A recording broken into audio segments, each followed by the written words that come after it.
Playing competitive football, but still a loss against Baylor, and some unfavorable signs off the field in regards to recruiting with National Signing Day just a month away. Talking Oklahoma football with all of you right here at the Voice of College Football, Boomer. So please subscribe, like the video before you get settled in. And we are talking with Jason Ray, of course, for the next 60 minutes. So leave those comments and those questions in the live chat. Jason, how you doing today? Doing good, Mark. How about yourself? I am doing just fine. Just trying to keep up with everything. So on the Oklahoma side of things, some expected unfortunate recruiting news we'll get to first before we talk football with OU out of the Big 12 race. So Colton Vasek, you outlined for me all of the indicators that do not look favorable, and they seem to be pretty strong in regards to his hard commit from several months ago, now flipping. Yeah, Mark. He's a guy that has been it's been out there for a while, couple 2 or 3 weeks. He's taken some visits to Texas. He's been he was very pro Texas after the Red River game, and then has increasingly been, I think, been that way over the last few weeks. So I think it was something that Mark most, and keep in mind, he hasn't made any public declarations at this point, but as you had mentioned, he has deleted his Instagram video on his commitment to Oklahoma. He's really kind of removed anything Oklahoma related to him, for the Sooners. So Parker Thune, I think, and Steve Wiltfong have both changed their commitment prediction, if you will, to from Oklahoma to Texas. So this is a guy, Mark, that I think it's a hit, no doubt about it. 4-star guy, one of the better edges, in the country. Top 100, I'm sorry, top 200 overall commitment there. Really in Austin's, obviously in Austin, Texas, so Texas's backyard was one that I think a lot of people were a little surprised that Oklahoma was able to land him at the time that they were, just because he is he's got Texas in his bloodline, so to speak.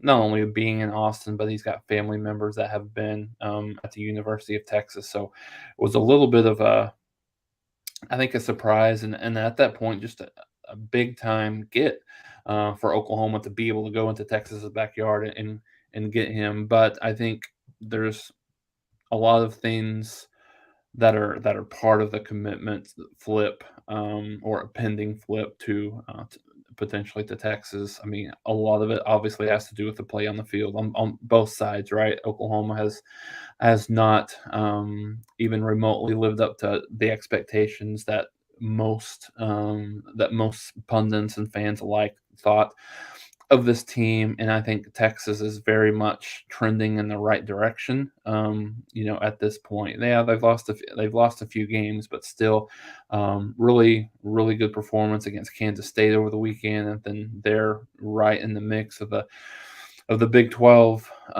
race here going down the stretch where Oklahoma is not. So I think all those things point to the reason why. The pending, what looks to be a pending flip from Oklahoma to Texas.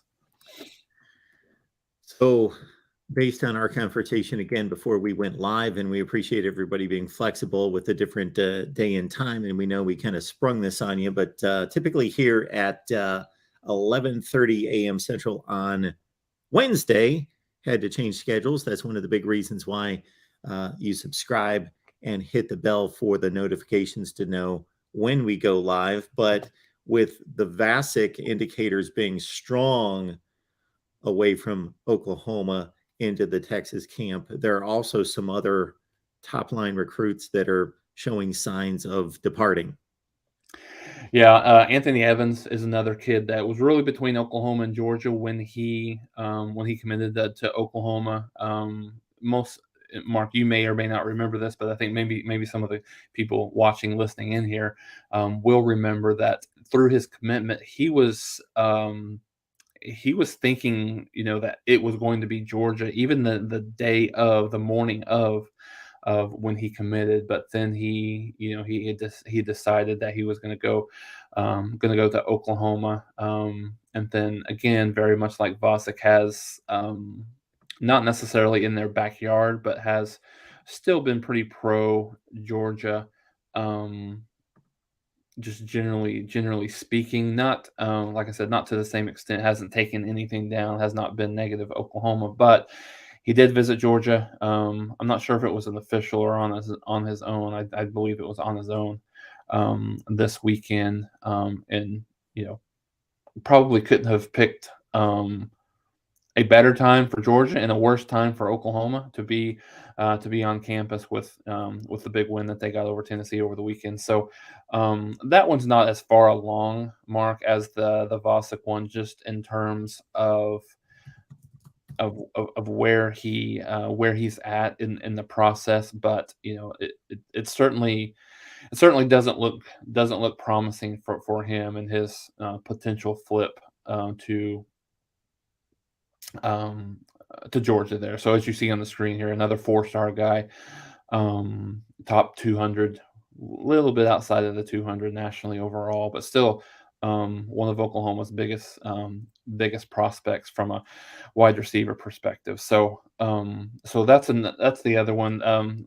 There's not a whole lot else that I've heard. The one, and just to be just to be frank, there's not a lot of positive things going on recruiting or on the field right now. So I'll say one thing it's seems to be trending a little bit more in the positive direction. We've talked about DJ Hicks, a couple of times, and it continues to be very positive Oklahoma, on that. No, he's been committed to, A&M for a while, but A&M's really in the same boat that Oklahoma is in terms of on the field. Maybe even slightly worse if you take into account the talent that they have, particularly on the defensive side of the ball. But, anyway, that's one that I think is going to continue to go down to the wire. Oklahoma has an official visit in a couple weeks when Oklahoma, hosts Oklahoma State.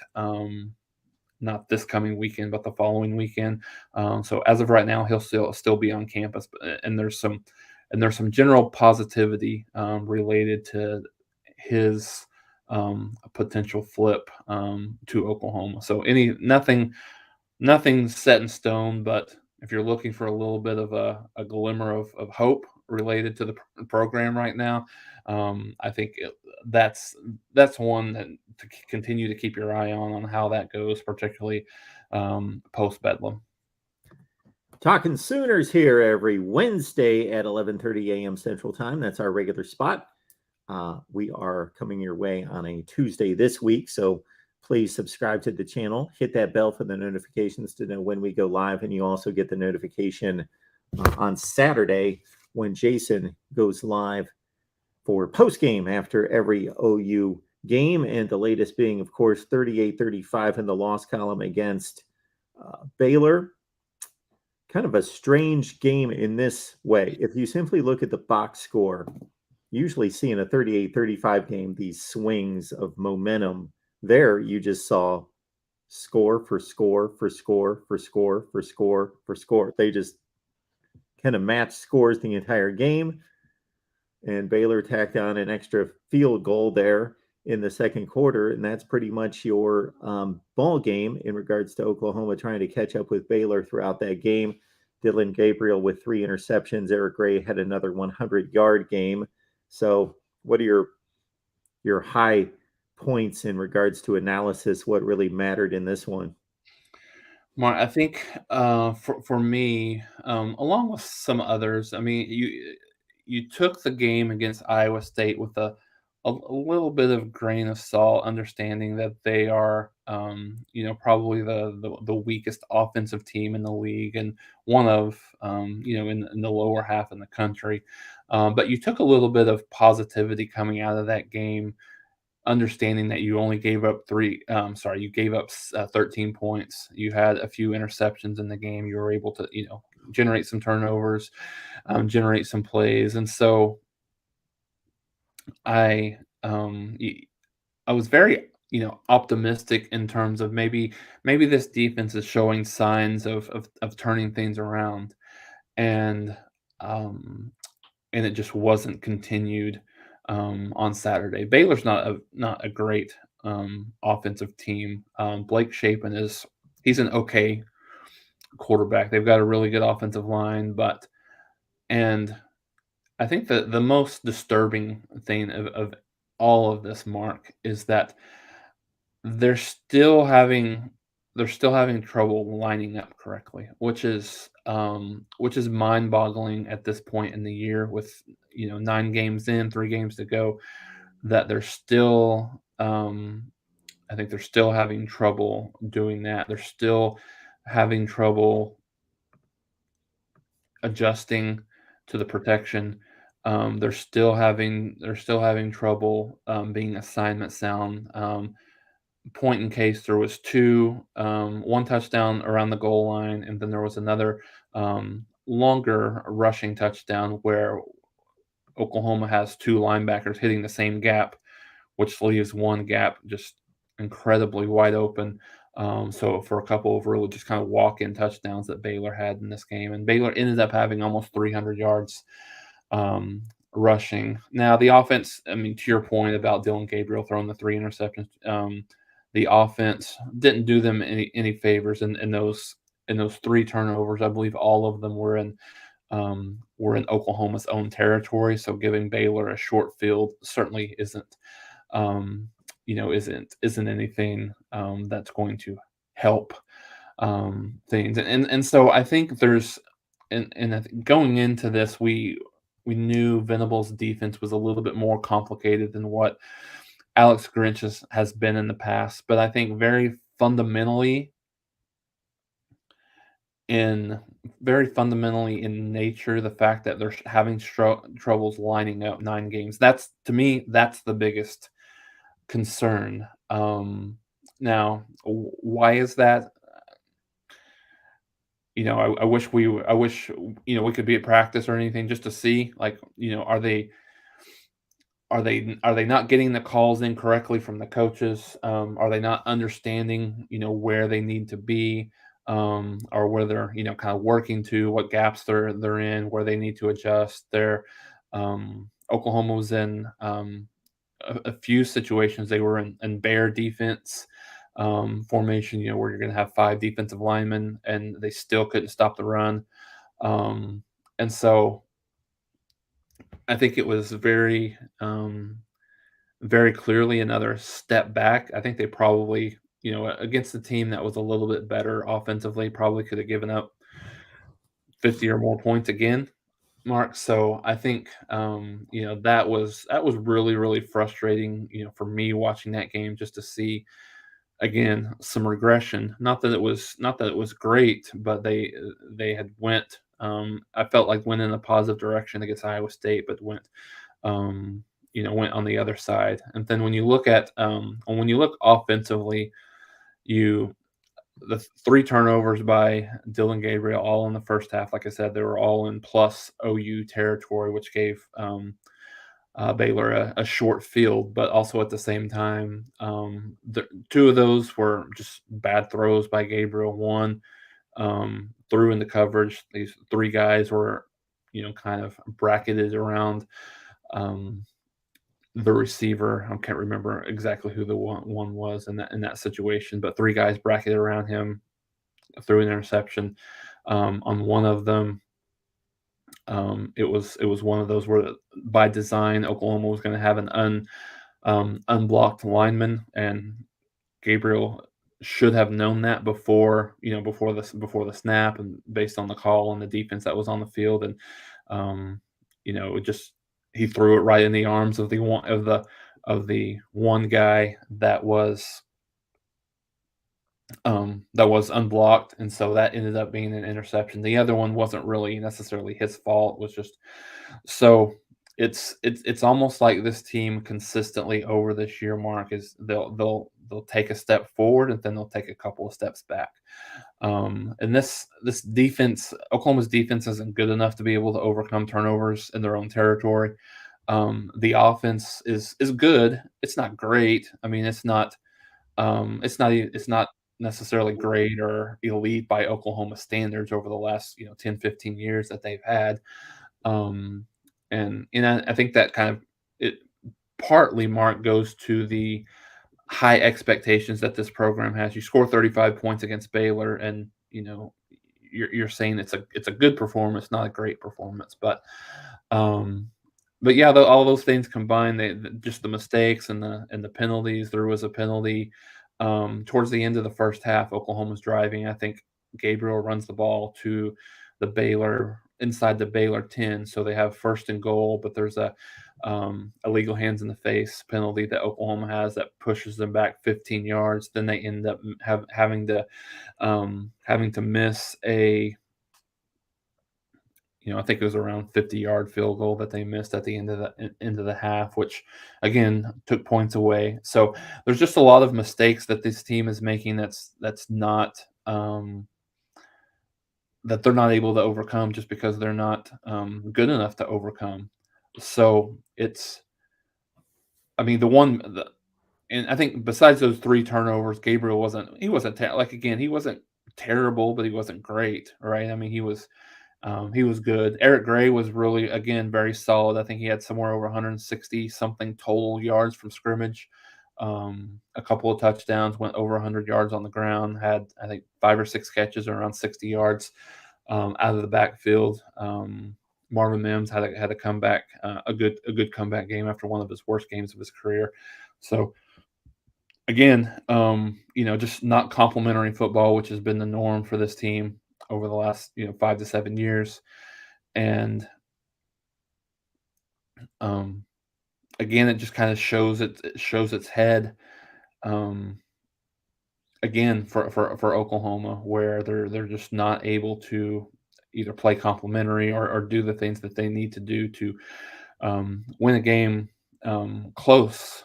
This was very reminiscent of the Kansas State game and very in a lot of ways, just because of the the fashion that they lost. They couldn't get off the field late in the game to give their offense a chance. So you kind of not necessarily go back to the drawing board since it's game 9, but then you've got 3 games again to win one. I think that's what you look at, and they're all winnable, Mark. I mean, I think all these 3 games are winnable. West Virginia's not particularly playing well right now either, even though it's on the road.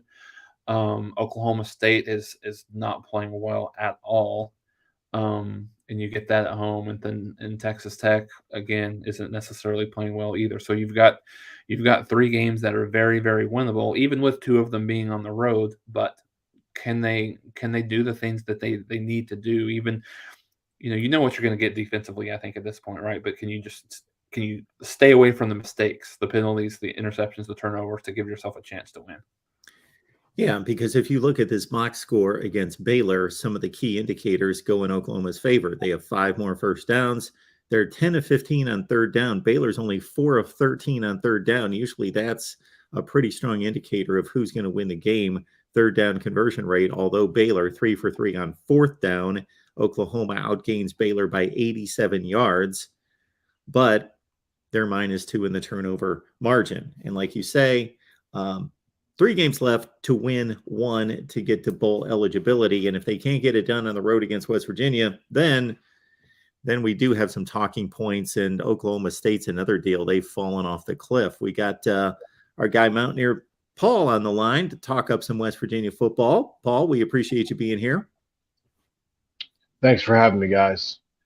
Listen to you talk there. I know that's not the standard that Oklahoma's set for themselves, but I'll tell you, we'll trade. We'll trade you. It's rough in Morgantown right now. It's been a rough week, the roughest I can remember in my history of watching West Virginia football. It's been bad. Yeah, it's one thing to have a down season that doesn't meet expectations, but if that's compiled against some other issues in maybe recruiting not being quite what it should be, and then the poor season last year, then you start to hear the calls for the coach. So that's what we've been hearing. I don't know that there's with the likes of Scott Frost and Brian Harsin off the market, that Neil Brown has ascended to the top of most hot seat lists in America, Paul. Yeah, and it's funny. I've been getting conflicting reports. Earlier in the weekend, after the game, we were told that it was probably going to be a done deal before Saturday. Now it's completely reverse course, and we're told he's been asked to just retool the entirety of the staff, and that he probably will be retained, because we do have a recruiting class that just jumped up into the top 25. Another 4-star commit over the weekend, Okay. Which is, we're getting close to 7, 8 4-star commits in this class. So, it's just the oddest thing that I talk about a lot. He's built this culture. Everybody likes him. Parents like him. Coaches like him. It's just the on the field portion of it. It's the only proponent that's missing. I'm sure it's happened before, but it's just very something can't put your finger on. Not exactly sure why it's happening. So their buyout's a big portion of that. Yeah, the buyout always comes up. So what does that buyout look like? Well, after the season, it drops to a little over $16 million. There is language, according to a friend of ours, Travis Kenobi, who's read over the contract. There's language in the contract that does protect the university. Still not exactly sure, but we think over a period of maybe 3 or 4 seasons it can be paid. But all those things have to be worked out and negotiated. So nothing is in stone. We just know that as of right now it's $20 million, and then after the season it drops down to 16.7-ish. So that's where we're at with it, which is, for us, it's a larger amount, especially since, our athletic budget is pretty much null and void. What we make, we spend mostly. So even though we have a healthy overall athletic department and balance and budget, according to Tony Altimore, it's still, we're not Oklahoma. We don't make that kind of money here. So we can't really afford to, you're not working out, we'll just pay this buyout and let's go get Hugh Freeze. We do have certain reports coming out that the Arizona Diamondbacks owner, Kendricks, who was a donor of West Virginia, is supportive of a past coach. These are all rumors, but I have heard it from 2 different sources, and that's usually the rule you go by. If you hear it from 2 different sources, you report the rumor. So that's what I'm doing. There's people that want Rich Rodriguez back, and they're willing to possibly pay that buyout for him. But like, you see how I've gone back and forth on this. You hear from so many different places in the media, people that are working closer to the program than I am. So it's been a heck of a weekend and early week. I was really glad to get my mind off it and watch some college basketball last night. All right. So one more follow-up on the Neil Brown situation, and then we'll swing this, of course, to the Oklahoma camp, because this is our Sooner show, and we want to size up the matchup here. So, where do you stand on Neil Brown's performance? I've heard you make the comment that he's a great Sunday through Friday coach, doesn't get the job done on Saturday. Where do you stand on what is the best course of action, whether that's to part ways with Neil Brown? Let's say the buyout's not a consideration. Best route is to part ways with Neil Brown, or, give him a nudge to retool, or a mandate, or, what do you think? What would be the best course of action for you? For me personally, I think just cutting bait and moving on is the way to roll. I watched him very closely on the sidelines. As somebody that works in the counseling field away from YouTube, he is definitely the saying "pressure bust pipes" comes to mind. I've saw that happen a few times on the sideline. Throughout his course and his tenure over the course of 4 years, I can point out at least a dozen occasions when he's made coaching decisions that I don't think, elite coaches make, or coaches that are even Power 5 level. So I don't think those things are fixable, and I think at the group of 5 level, when there was less pressure, you play with a little bit more house money. When he was at Troy, I think that had a lot to do with their success. But I would love to be wrong, and I don't make these decisions, but for me, I would move on from Neil Brown. There are candidates out there that want to come to West Virginia. West Virginia in the past has been a designation spot and a place coaches like to go to, in some cases in the past, it's been to step up. But for the most part, we feel like we're a landing spot for coaches where they can dig in and win for a long time. We just need the right guy. So these two teams are in the same bucket in certain respects. Justin, looking at the 2022 season, far beneath expectations. West Virginia needs to win 3 consecutive games to get to a bowl game. That would seem like a monumental feat at this point. Oklahoma, more manageable, 2-1, which seemed, or 1-2, I should say, only needing the 1 out of the 3. So I will serve this one up, and then I'll let Jason dive in, and you guys can carve up the X's and O's. But for a team playing out the string, with certain guys having NFL futures, other guys thinking, okay, am I going to transfer? Where do I stand here? What is the situation going to be with the coaching situation? What can be achieved in the final 3 games? How important do you think these games are? For me first? Yeah. Okay. Monumental. This has the potential to be the best recruiting class in West Virginia University history. There are a few that you can point to that are similar, but I can name them. Justin Benton, Joey Porter Jr., Rodney Gallagher, Ray that just signed over the weekend. We have several high-end 4-star prospects in this class. We definitely want to keep them.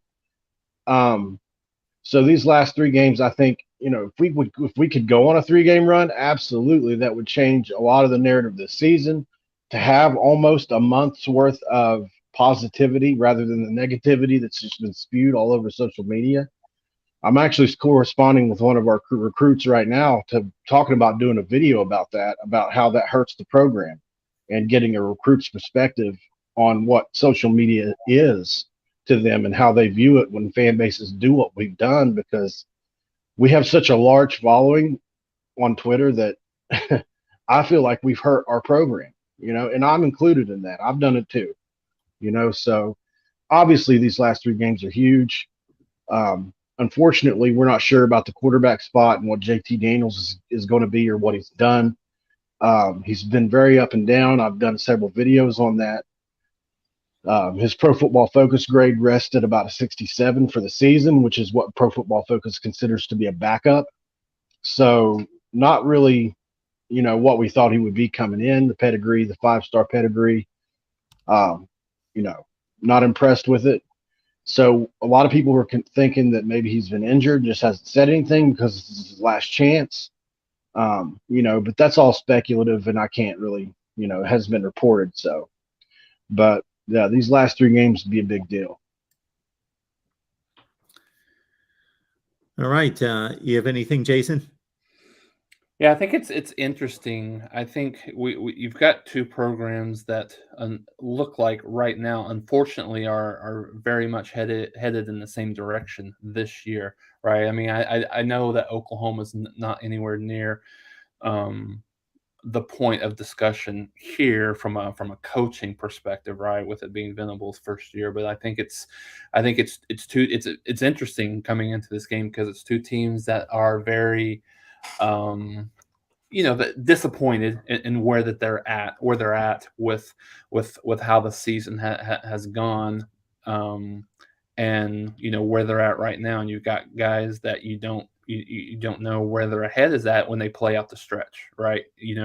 On the Oklahoma side, you've got some guys. Are they thinking about where they're going to go next year from a portal perspective? Are they thinking about some of the draft eligible kids? Are they kind of thinking about where their draft grade is, and maybe they're not giving the same type of effort, trying to not stay injured or not get injured or things like that. And I think there's disappointment all across the board. I know that you'd mentioned that obviously there's a difference in the programs, kind of from a historic perspective, but I think both teams are very similar in a lot of ways. This year I think defensively both teams have taken a fairly significant step back. I know that West Virginia has been historically over the last few years has been a very solid defensive football team, but not as much this year, particularly in the back half of the secondary. I think Oklahoma's the same way. It's been very consistently bad. I I go into this game. I don't know how either team is going to stop the other. I question for you about that. Oh, I'm sorry. I thought you made a point. No, go ahead. You guys go, what, 7-ish deep in that wide receiver room? I know there's Weiss, Farouk, Mims, Stoops, Gibson, Hester. Who am I missing? You guys are so deep in the receiver room. And you mentioned our back half. Who's been performing? You said Mims had a comeback game last week. Who has been your best overall receiver this year? Yeah, Mims is still the best overall receiver. He's got almost 700 yards on the season, only 4 touchdowns, but he did have a very atypical game against Iowa State. Only had a couple of catches for 14, 15 yards. Had a lot of drops in that game, and as I mentioned, came back strong. Had a 100-yard performance against Baylor. But I think you mentioned they're fairly they're not as deep as you kind of thought that they would, but there's not a lot of game changers in that wide receiver group outside of probably, I would say, Marvin Mims and Jalil Farouk. Theo Weiss he's a shell of himself, of where he was. He was a 5-star prospect. He was part of that trio of 5-star receivers that Oklahoma had got, and with injuries and things like that, he's just not the same. He's just not the same receiver. So Braden Willis at the tight end, he's kind of a tight end, a flex guy. He's second in the team in receptions with 25 catches for 347 yards on the season. So the receivers, I think to your point, they are deep, but they're not as, I don't think they're quite as talented. It hasn't been as productive as a lot of us thought that they would be coming in. And I think, you'd mentioned JT Daniels and kind of talking on the reverse side of it about Dylan Gabriel. I think there's a lot of things coming into this season that you as an Oklahoma fan, you knew that he's not as good as Caleb Williams, obviously. Right. He's just in terms of his feed and what he brings, but I think the accuracy at times or lack thereof has been something that's a little bit surprising. But he's been able to protect the ball. Having said that, really well. Only had 1 interception on the year up until Saturday, and had 3 in the first half against Baylor. So I think there's there's concern there, kind of from decision-making perspective, and I get it. Like, Oklahoma has had a very, very high threshold from a quarterback perspective over the last 5 to 7 years, and so anyone that's not kind of at that Kyler Murray, Baker Mayfield, Jalen Hurts level, I think is a little bit. But I think he's a solid quarterback. He's not anyone that's really going to beat you, but he's not the guy. He's going to take the whole team on his shoulders and go, win a 52-49 game by himself, right? So I think that's interesting. I think I come into this game seeing that Oklahoma's I don't know what it is now, but I think at one point it's an 8-point favorite in the game, and I think people from the Oklahoma camp think about how on earth could Oklahoma be an 8-point favorite against anyone right now, the way that they've been playing. I think it's a little bit different, right? It's almost the Oklahoma's last road game against Iowa State, and we've got some similar data points because with your matchup against Iowa State last week, but I think this is almost a reverse when you look at West Virginia versus Iowa State. West Virginia has a much better offense than Iowa State does, but certainly not quite as good of a defense as Iowa State. So it's a different matchup, different challenge. Like I said, I would fully expect this game to be in the low point in the 30s right now, possibly a game that could get into the 40s. If you had asked me before the Texas game, especially, our offense was humming at a certain point in the season. And I'm not sure exactly what happened, if it's the simplicity of the Graham Harrell scheme, because that's been an indictment. But other teams have figured it out some. But you look at JT Daniels, and Mark pointed this out. I didn't even looked at it this year until we talked last week. His yards per attempt are abysmal. 6-7 yards per attempt. Just horrible, and it's just not what I've seen on tape from JT Daniels. He throws an excellent deep ball. He's shown it on tape everywhere he's been, and even early in the season he did it. For some reason, that's not happening anymore. It could be a receiver issue. We do have big-bodied receivers that would be considered possession receivers. We do have one slot guy that can get downfield, but it's been interesting with this offense. We're not humming like we were, So while I would love to get into a scoring match with you guys, because that'd be way more exciting than what we've been doing, I have my doubts until we see it on paper, evidenced by the depth chart. We have oars by every name at the quarterback spot. We don't even know if JT Daniels is going to start this week. We have a generational type quarterback for West Virginia that we've been waiting to see. He's the highest rated quarterback in 30 years that we've had. Nico Marchiol, the Arizona Gatorade Player of the Year. So we're not sure what the plan is. And when you got a guy coaching for his life, literally, in football, it's just so unpredictable what could happen. Do people press?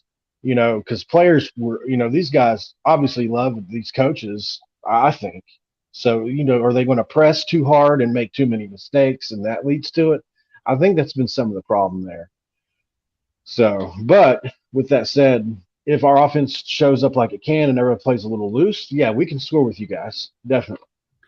So that brings up an interesting question from my perspective, knowing that Neil Brown could be potentially coaching for his job these last few games of the year, and knowing how, from what you've described, just in terms of the players really, really liking him and really wanting to play for him, does a win over Oklahoma, traditionally, yes, that means a lot. That would be something that could potentially, in this situation, save your job. But a win over Oklahoma this year, what's your feel like? Does that mean anything? It means a lot. If you guys didn't have any wins, it would mean a lot. You guys are Oklahoma. We haven't beat you since we've been in the Big 12. So, yes, to be the first coach to beat Oklahoma, yes, that would, we have beaten you guys, but that was outside of the Big 12 in that Fiesta Bowl, which I will gladly reference anytime I get a chance. That was a team we thought we should have won the national championship that year, but that's completely off base. So I would be happy for these guys if they could pull this off, because none of us want to see it's actually painful to see what Neil Brown's going through week in and week out in these press conferences, and it bothers me. It really does. So I would love to see it. Yeah, frankly, been following this Oklahoma team, obviously, as I do every year and covering them. I have no idea what to expect. I would certainly, I know that you'd listened to part of it, but they thought that they played a lot better on defense against Iowa State than they had a full. I felt like they regressed very, very much against against Baylor, and you guys were able to get that upset win against Baylor early in the season at home. So, and sort of a game where you were able to outscore Baylor, which they're not quite as good defensively as they've been in the last couple of years, but they're still decent defensively. So, I still would see it going that direction more than anything else in this game, one way or the other. I feel like it'll probably be a field goal 3 to 6 point game, one way or the other. It's a game in the Big 12. So, the league is the most parity-driven league in the country. There's no question about it. Just look at West Virginia's last 2 results. They play a team that was 0-5 in the conference, Iowa State that 0-5, but had the best ranked defense in the conference, and West Virginia loses that game, but coming off one game ago, taking on a team that's contending for the college football playoff. That was a 34-31 game with a few ticks left on the clock. So, yeah. Wow. Yeah, it's been a tough league. Definitely. Yeah. We're proud of that. We're proud of that. I think that's something we can hang our hat on. And I think it's a big reason why we are going to be the third, possibly the third, and along with the Pac-12, it's going to be close. That third in revenue and going forward, just because of that parity. Hopefully, it keeps going forward. What do you think the future of this league is, Paul, in regards to status within the Power Five, based on the moves that the SEC and the Big Ten have made, taking away from the Pac-12 and from the Big 12, and the 4 new additions coming in 2023? Yeah. Great additions. I made a video earlier in the week about Gonzaga as well and how that situation played out, or at least the talk about it, and how I'm not a fan of it, because while they're a great basketball school and will certainly add to the basketball in the Big 12, which is probably the best, we West Virginia fans were in a Big East conference that started out as a basketball conference, decided they wanted to be a football conference, and then when all those football teams defected, we were left with trying to replace it, similar to the Big 12. And then when you start leaning towards these basketball schools, you drive a wedge between the football and basketball members. We saw it happen in the Big East. And, eventually that fell apart. So we people were saying it's going to be a one-off with Gonzaga. I'm not so sure. I'd just pump the brakes on it. Yormark does have a basketball background with the Nets. So I know he really believes in the basketball of this conference. So that's something that worries me about the conference as a whole going forward. But as far as football is concerned, it's the SEC and the Big Ten's world. We're all just playing it. I think we know that. But given from everything we've heard, the expansion of the playoff, we're going to have a seat at the table. And I think if you'd have told us that before that confirmation had happened, we would have been happy with it.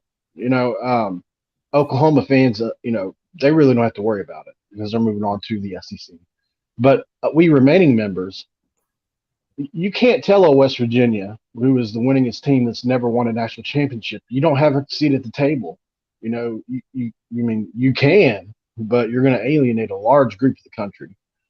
So I think I would just say good.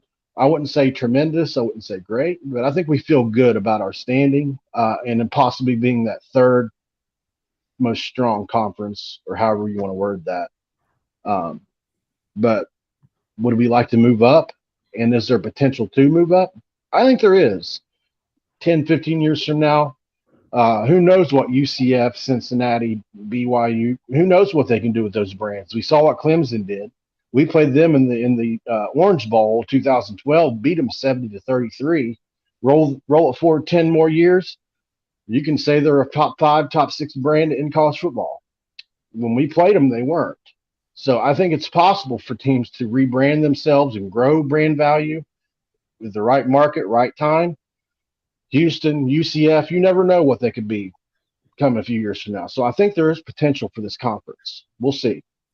Well, those two in particular have a recruiting base that's phenomenal if they can tap into it. Obviously, they don't typically grab the top players from that area, but now being Power 5 members, maybe they can more often grab those players from, well, in Florida, they come from everywhere, but notably Miami and Florida State, but Ohio State and Alabama and everybody else dips in there. And the same thing with the Houston area, which there was a crazy statistic going back to the Ed Oliver Houston team of 2015 that beat Florida State, that finished 13-1, that they didn't have a player on the roster outside of like 75-mile radius of Houston. They just didn't need to leave. to go It's to get unbelievable. players. So maybe they'll be able to, you know, shun off the Texas and Texas A&Ms of the world and build a big football giant there at Houston like they've had decades ago. Yeah. You look at how West Virginia has to recruit. It's nothing like that. We are truly, we don't have a home base. You know, we do have maybe 3-4 kids a year that would be considered 3 and 4 star prospects and the rare 5-star prospect. And when we get them, we have to keep them in state, obviously, which is sometimes doesn't happen. You look at a Ryan Switzer who got out and went to North Carolina, you know, was able to play with Trubisky and have those years that they had. He'd have been great in Daniel Holgerson offense. We let him go. But yeah, so you know, we recruit a lot out of Florida. We had the Miramar pipeline. That's where we got Geno Smith and Stedman Bailey and those guys. But yeah, we recruit nationally. We have to, you know, and man, it would be nice to recruit a 75-mile radius. And so that's where I would think, and then we'll spin this forward back to Oklahoma, where I would think West Virginia gets hurt by playing in the Big 12, because if you're in-state West Virginia high school player, then that's one thing. But if you're playing in Pennsylvania, Maryland, Virginia, and if, let's say, West Virginia was in the ACC and you went to West Virginia, well, you're playing all your games in the region, as opposed to, well, we're not going to see you play because you're going to be playing half of your schedule in Texas and Oklahoma. So it's a big deal. That's been difficult. It's a tough sell. You know, before you could sell the offense, you know, especially the skill position players. You could say, hey, look, it's the Big 12. You play this brand of football. And then, you know, when Dana was here, you could point just to, you know, we had Kevin White, Tavon Austin were both drafted in the top 10 of the draft as wide receivers. You know, all you got to do is point to your NFL room and say, look who we've put in the NFL for this system. Here lately, you know, it's funny how this league has gone. A lot of teams have gone into a more defensive style approach. You know, you look at an Iowa State, a Baylor, and an Oklahoma State, especially from last year. Us, it's been interesting to see the revolution of that. So it's harder to recruit especially the skill position players that we used to. Jason, we've got a question here from Joey Foster, our guy. Is Brent Venables needing more time to get his defensive style of players on the roster, or are they there and just not developed yet? It's the $1 million question, I think. I think I lean more towards the players on the roster just not being good enough that they need to be for, not necessarily just for Venables' defense, but just for the University of Oklahoma just in general. So I think there is going to be some very, very significant roster turnover on this team after the year is over, very particularly on the defensive side of the ball. Now, the one thing that I don't necessarily give the coaching staff a pass on is when you look at TCU. TCU brought in a brand new coaching staff, offensive coordinator, defensive coordinator, new head coach, and you know they're not the best defense in the Big 12, but they're very opportunistic. Yeah, they're very opportunistic, and they're very, very serviceable, right? And in Oklahoma, for a vast majority of the Big 12 season, has not even been decent. You know, like I said, they're having problems just lining up correctly. So that is very much concerning, I think, at this point in the season, understanding they've had a full spring, they've had a full fall camp, and they've had 9 games in the season. And I get that there's teams that will give you different looks. Venables is one of those coaches who very much likes to see the alignment of the offense and then makes the adjustments. But whatever the reason is, the communication is breaking down, or you know the players aren't understanding what's happening. The message isn't being delivered. So I think what you have to assume here, because Venables has been successful everywhere he's gone. Like he came into this year as most people feel best defensive coordinator in the country. So, and had just tons of success at Clemson, obviously, and then success at Oklahoma before that. But I think But I think, yeah, you give him time to get his players in there and see if you start to see improvement. Now, if we go in here, we're at this point this time next year, and we're talking about this, and this team still is having struggles lining up correctly, if they're still giving up, 35, 40, 50 points a game, and then you've got some real problems on your hand. But I think the biggest issue, and I reference this a lot. I listen to Gabe Eicher and Teddy Lehman, their podcast that they do once a week, and Teddy was about as down on the defense as he has been all year, and understanding that it's in the media. He's a guy that's not going to trash Venables, or he's not really necessarily going to trash the defense, because he played for the man, so there's a lot of mutual respect there. But he was about as negative, and I think the biggest negative is on the defensive line. There's a lot of players that just are continuously getting blocked. They're not getting off blocks. They're getting pushed around. They're being out physicaled. And so I think everything starts and ends up front in football on the offense and defensive line. So if you're consistently, you're not able to get pressure, you're consistently being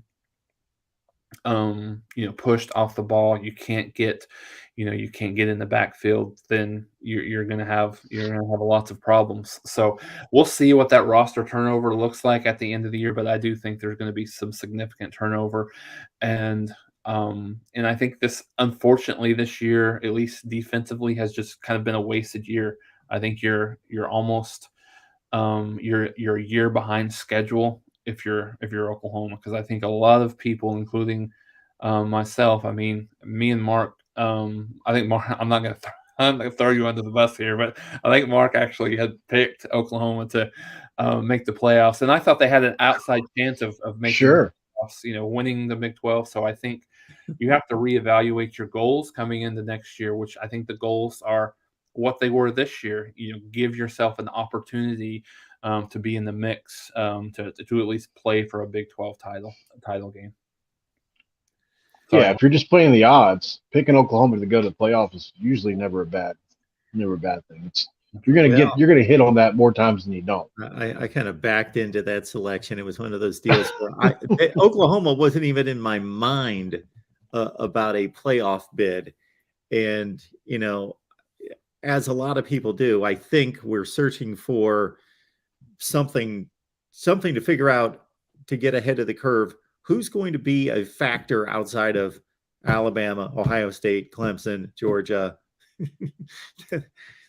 Who's going to surprise? Who's going to be? Obviously, well, we've got TCU and Tennessee that just about nobody anticipated. So anyway, I was in the course of doing my predictions, and I just kind of fell into Oklahoma after I did all the conference selections, looked at the schedules, made my predictions on each particular team, and then once I had them going to the Big 12 championship game and forecasted a win there, it just kind of, that's how it played out. And I had no forethought that I was going to be picking Oklahoma to play in the playoff. But once I added up the wins and losses, that's how it played out as a 2-loss playoff team. Interesting. So one last thing about Oklahoma. So on defense, obviously everybody knows you guys were completely gutted when Lincoln left and went to USC. And I think that is a valid excuse for the way your team has showed up this year. But on defense, how much did you lose? I didn't remember hearing a whole lot about that. So Oklahoma lost, I think, 3 guys that have that's really shown to be a big hole for Oklahoma. They lost 2 guys a lot along the defensive line, and Nick Benito and Perrion Winfrey. And then they lost one of their starting linebackers who ended up getting drafted, Brian Asamoah.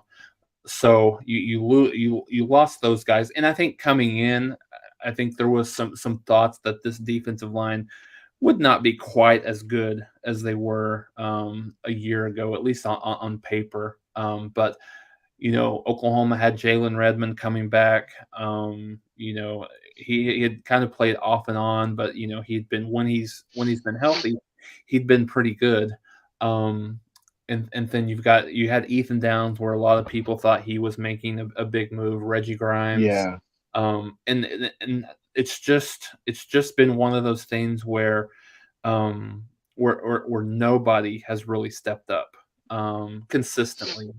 Ethan Downs has been a huge disappointment for this team this year. Reggie Grimes was very good early in the season, had 3 or 4 sacks through 2 games, and he's kind of just disappeared. Jalen Redmond will make maybe a play a game, but nothing like that, like what you would expect.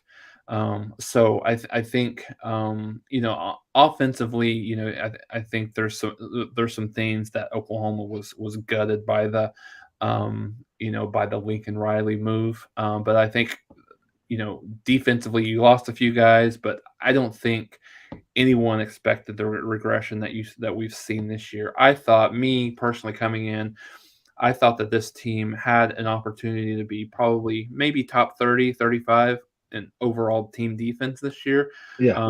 Figured they would have some situations.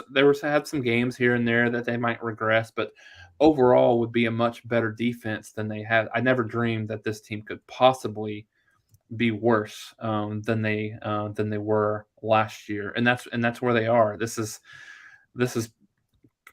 arguably one of the worst teams, one of the worst defensive teams that Oklahoma has had in the history of the program, and that's saying a lot based on the defensive performances, that they've had. The only game in the Big 12 that they've played decent defense is Iowa State. They gave up over 50 to TCU, 49 to Texas, and Texas could have scored 70. TCU could have scored 70 if they would have wanted to.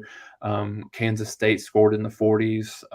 Baylor scored high 30s, and so it's just it's just one of those things that you didn't expect that to happen, but it has. And how do you move forward? I know that there's been some talk in the chat here about specifically, good teams find a way to get better as the season season goes on, and that's not really happened with this team on the offense or the defensive side of the ball, which is concerning. You give coaches a pass the first year. I will never be the type of guy that will say, okay, Venables is not he's not doing a good job first year. But I've told Mark this on a couple of occasions. You've got to put you've got to put a lot of the blame on the players, but at the end of the day, you can't fire players. So I think I would be surprised if there's not some change on the defensive side of the ball after the year, just because they've been so bad defensively consistently each and every. Now, whether it's the defensive coordinator, which defensive coordinator in name only is Ted Roof. So I think he's the guy that I would be surprised if he's back next year, whether it's on his own or whether it is with with him being shown the door. But I do think that I say that you can't fire players. I guess you kind of can. You can tell them to very politely to hit the portal.